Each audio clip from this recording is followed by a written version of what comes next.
ऐसा शख्स है जो अंधा है, अंधा बदमाई।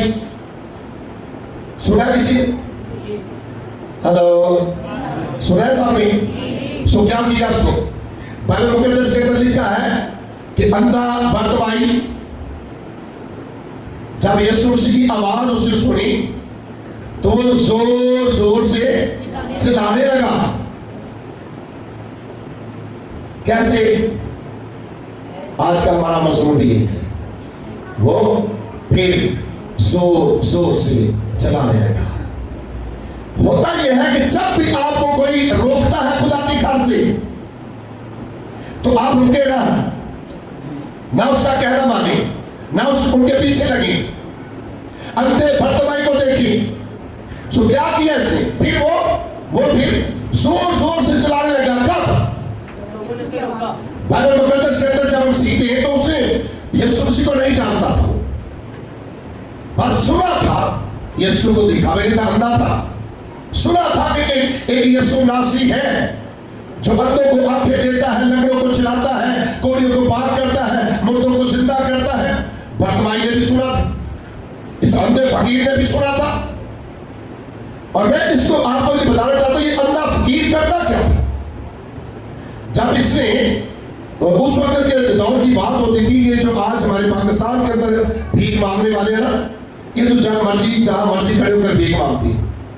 लेकिन यहूदी दस्तूर ये होता था कि अगर कोई मांगने वाला होता था ना तो वो हुकूमत से लेटर लेता था। हुकूमत उनको जो ये इख्तियार देती थी कि ये मांग सकता है। फिर मांगने वाले को एक स्पेशल कपड़ा दिया जाता था। वो कपड़ा ये निशानी होती थी कि जो मांगने वाला होता था ना फकीर, वो उस कपड़े को बिछाकर उसके ऊपर बैठता था। वो जब बैठा होता था तो भीख मांगता, तो लोगों को पता होता था कि ये मांगने वाला है, ये हुकूमत की तरफ से यहाँ पर बैठा है, मांग रहा है। सो हुआ क्या? होता यह है कि वो खुदा यीशु मसीह की आवाज सुनता है।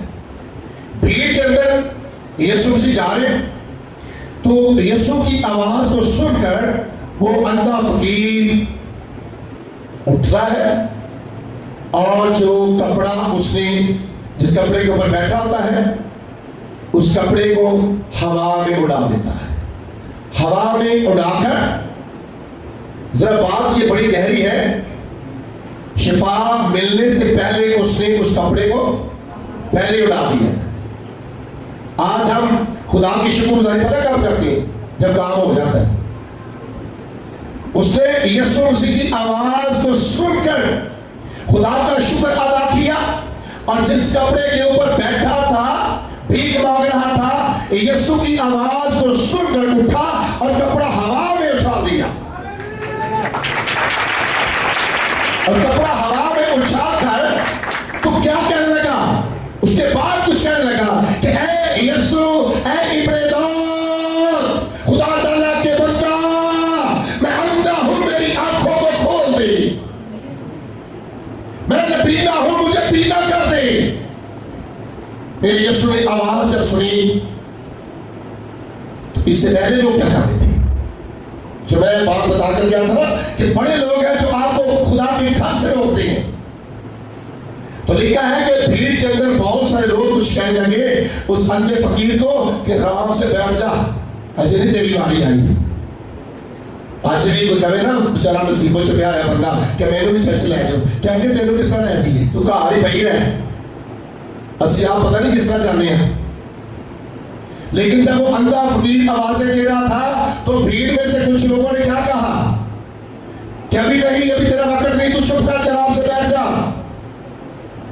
रोक रहे थे, लेकिन उसने मेरे यीशु की आवाज को सुना। मजमून क्या था?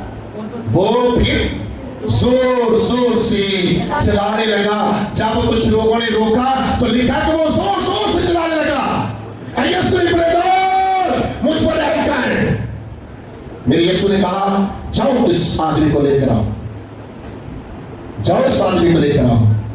जब लेकर आई उसने कहा तू क्या चाहता है? उसने कहा यीशु मैं चाहता हूं कि मैं बीमा हो जाऊं। उसने कहा तेरी मां ने तुझे अच्छा कर दिया, तेरी आंखें ठीक हो गई।